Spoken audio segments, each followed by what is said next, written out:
30번 어휘 문제 보도록 하겠습니다. 어휘 문제는 어떻게 푼다? 어휘 문제는 일단 첫 문장을 읽고 이 글의 틀을 설정해서 이 글의 소재와 방향성을 파악한 뒤에 이 틀로서 해당 문항들을 판별해 주시면 된다. 자, 근데 틀로서 판별이 안 될 때에는 앞뒤 문장과의 논리를 통해서나 혹은 그냥 문장 내의 논리로서 각 문항들을 판별해 주시면 된다. 30번 지문 보도록 하겠습니다. 어떻게 편승 효과가 발생하는지가 입증이 되었대. 측정의 역사인데 빛의 속도의 측정의 역사에 의해서 어떻게 편승 효과가 입증되는지 발생되는지가 입증이 되었다라는 건데, 자, 일단 편승 효과가 뭔지 모른다는 가정하에 글을 보면은, 그래 내가 편승 효과가 뭔지 몰라. 그래도 어쨌든 틀을 설정하면은 편승 효과라는 것이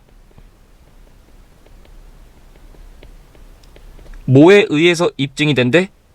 빛의 속도 측정, 이걸 통해서 편승 효과가 입증이 된대. 그럼 이게 어떻게 편승 효과를 입증하는지, 둘의 어떤 유사점이 있는지에 집중하면서 글을 읽으시면 되겠죠. 계속 보시면, 왜냐면은 이러한 속도는 상대성 이론의 기반이기 때문에 이 빛의 속도라는 거는 가장 빈번하고 주의 깊게 측정되는 양 중에 하나래. 어디서? 과학에서. 자, 다시. 빛의 속도라는 거는 상대성 이론의 기반이 되기 때문에 이 빛의 속도라는 거는 가장 빈번하게, 가장 주의 깊게 측정되는 양이래. 우리 속도는 양, 즉 숫자로 표현이 가능한가? 우리 속도는 숫자로 표현이 가능하죠. 가능하니까 양이라고 부르는 게 맞아 틀려? 맞겠죠. 즉 1번은 틀보다는 문장 내의 논리로서 판별이 되는 것이고, 계속 보시면 우리가 아는 한 속도는 시간에 따라서 바뀌어 안 바뀌어? 안 바뀐대. 항상 일정했어. 자, 그러나라고 뭔가 일단 전환이 될 거고, 그러나 1870년대부터 1900년대까지는 모든 실험이 속도를 발견했대. 근데 어떤 속도야? 너무 높은 속도를 발견했대. 자, 근데 1900년대부터 1950년대까지는 반대가 발생했대. 즉 모든 실험이 속도를 발견했는데 너무 낮은 속도를 발견했대.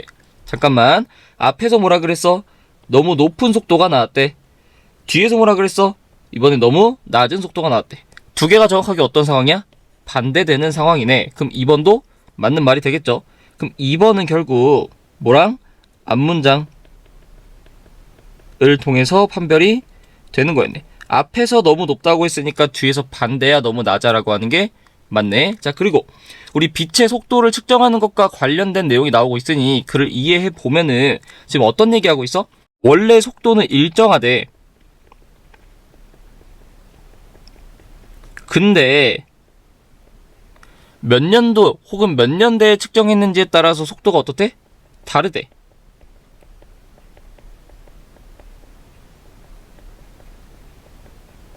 지금 이런 상황이라는 거를 인지하면서 글을 읽어보시고, 계속 보시면 이런 유형의 오류래 결과가 항상 한쪽 편에 있대. 실제 가치에. 그러니까 결과가 가운데 있지 않고 한쪽 편에만 있는 이런 종류의 에러가 뭐라고 불린대? 편향이라고 부른대. 그러니까 빛의 속도는 일정한데 일정하게 측정되지 않고 높거나 낮다라는 한쪽으로 치우친 이 상황을 뭐라 그런다고? 편향이라 그런대. 이렇게 틀을 확장시킬 수가 있겠네. 즉 빛의 속도는 어떻게 측정된다? 편향돼서 측정된다 라고 생각하면 되겠죠.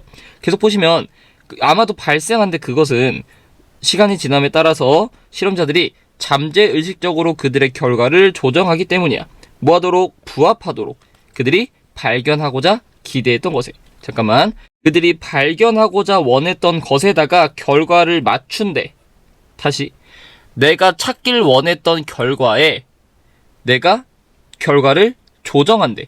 이거 뭐 하는 거야? 내가 보고 싶은 대로 편향시키는 거죠. 그쵸? 그럼 3번은 결국 빛의 속도 측정이 왜 이렇게 높거나 낮거나 나오는 거야? 편향됐기 때문이야 라는 말이 반복된 거네. 그럼 3번은 틀을 통해서 판별이 된 거네. 빛의 속도를 측정하는 건 편향됐다라는 말이 지금 반복되는 중.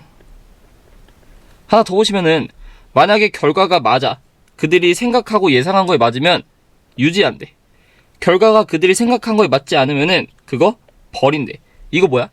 내가 생각한 결과면 갖고 있고 아니면 갖다 버린대. 공정하지 않죠. 이걸 뭐라 그런다고? 편향이라 그런다고.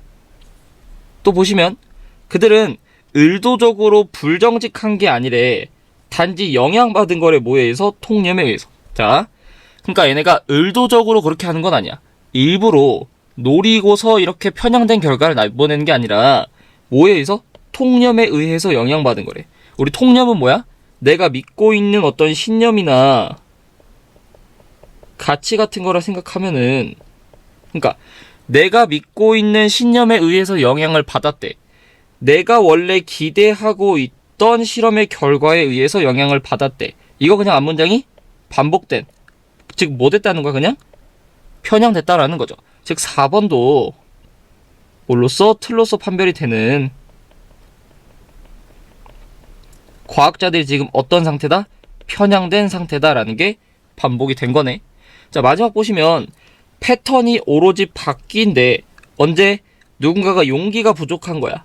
보고할 용기가. 뭐를 보고해? 실제로 측정된 걸 보고할 용기가 부족하면 변화가 생긴대. 잠깐만. 측정된 걸 보고할 용기가 모자라다라는 게 뭐야? 측정된 대로 보고하지 않고 상급자가 원하는 대로 보고하는 거잖아. 이거 어떤 상황이야? 편향된 거죠. 자, 근데 패턴이 바뀐대.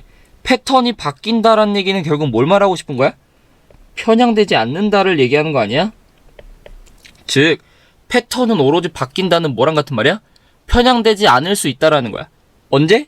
실제로 관측된 거를 보고할 용기가 부족하면. 다시, 편향되지 않을 수 있대. 언제? 편향되면. 말이 돼? 말이 안 되죠. 그럼 답은 몇 번이 되는 거야? 5번이 되는 거죠. 다시, 자, 패턴이 바뀐데, 즉 패턴이 바뀐다는 거는 편향되지 않을 수가 있대.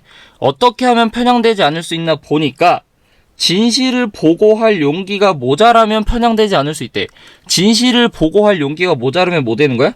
편향된 거죠. 즉 편향되지 않으려면 진실을 전달할 용기가 부족한 게 아니라 뭔가 풍족하거나 혹은 가지고 있어야겠죠. 즉 몇 번이? 5번이 틀린 말인 걸 알 수가 있다. 즉 5번이 뭐를 통해서? 문장 내의 논리를 통해서 문장 내에서는 편향되지 않았다라는 말을 하고 있는데 혼자서 편향되었다라고 얘기하고 있으니까 5번이 틀린 문항이 된다. 답은 몇 번? 5번.